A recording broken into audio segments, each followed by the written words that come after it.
Jurassic World is the fourth installment of the Jurassic Park movie franchise, and is directed by Colin Trevorrow. And this movie stars Chris Pratt, Bryce Dallas Howard, and Vincent D'Onofrio. In a quick synopsis, Jurassic World is finally open for business, but the sales and attendance are down. So to bring in new business, Jurassic World scientists create a new hybrid dinosaur that close to its debut, it escapes and brings all types of chaos throughout the whole park. And I gotta say, Chris Pratt's character was really enjoyable, and he played a really big part, but for some reason his presence to me really didn't make a big impact on the film. He really didn't have any memorable parts that I can recall besides the ones that were in the trailer, and I felt that his presence wasn't as strong as I thought it could be or as it could have been. And I felt that there wasn't really any character development or strong character development. I mean, you'll learn a little bit about their backgrounds, but not enough to care for or even remember them years after this movie is out. But the CG was amazing, and the way that they brought the dinosaurs to life with the look and the sound quality just worked for me. But I can say that the scene where Chris Pratt's character comes face to face with the Velociraptors, in that scene, the Raptors wasn't as polished as they could have been. I mean, for the technology and the CG that was used for this film, it really didn't look as polished as they could have been, but hey, it was decent enough. And needless to say that the I-Rex was the coolest thing in this film since Scarlett Johansson wearing leather in the Avengers movies. The intelligence and the viciousness of it took the movie up a level. I mean, to me, the I-Rex is what really made the film. But besides the I-Rex, the Mosasaurus was one of the best things about the movie. And the few scenes that it had, it added a little bit more to the film and made it more enjoyable. And Dr. Wu plays a bigger and more major part in this film than he did in the first one. Basically, he's still the head scientist and the genius behind bringing all these dinosaurs to life, as well as the I-Rex. And I like how they pay homage to the first film and how great it was in certain scenes that I'm not about to get into right now, but I like how they did that. And I really wasn't the biggest fan of the ending. I mean, it was good, but I wasn't impressed by it too much, and I found it very predictable. Now I'm about to do something different for this video, because we're about to enter a place called spoiler territory. So if you haven't seen this film, please skip forward to this time in the video so you won't hear no spoilers, of course. And I'm gonna give you time. 5, 4, 3, 2, and here we go. Now, it wasn't really a big surprise when it was revealed what the I-Rex was made out of. It makes it even more scarier because it's like the ultimate predator.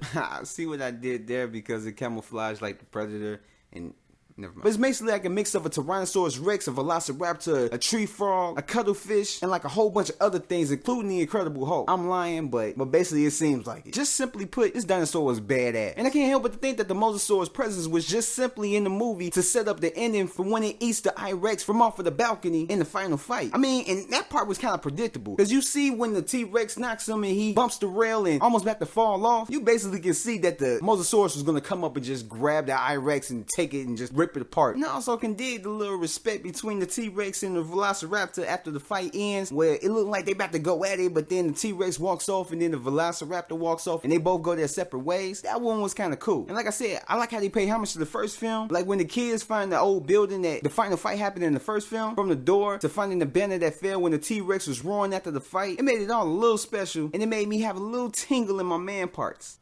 What? Too much information?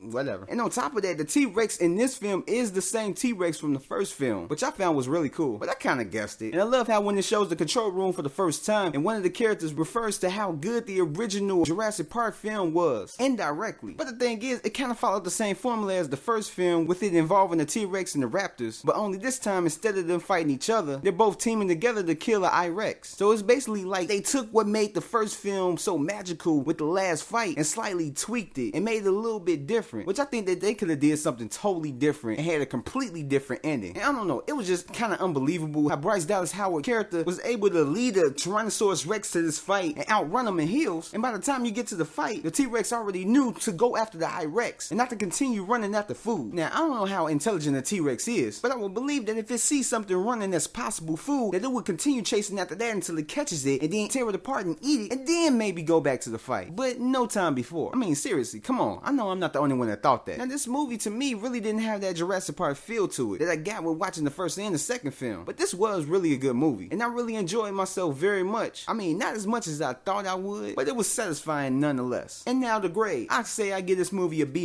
because it is worth your money and it's a fun time. I just think that it could have been a little bit better, but it was good for what it was. And so with that said, this concludes this Take One review of Jurassic World. I'd like to thank you guys for checking out this video, and if you like it, hit like, subscribe, comment, and share, and there will be more videos to come, so I'll catch you later. Until next time.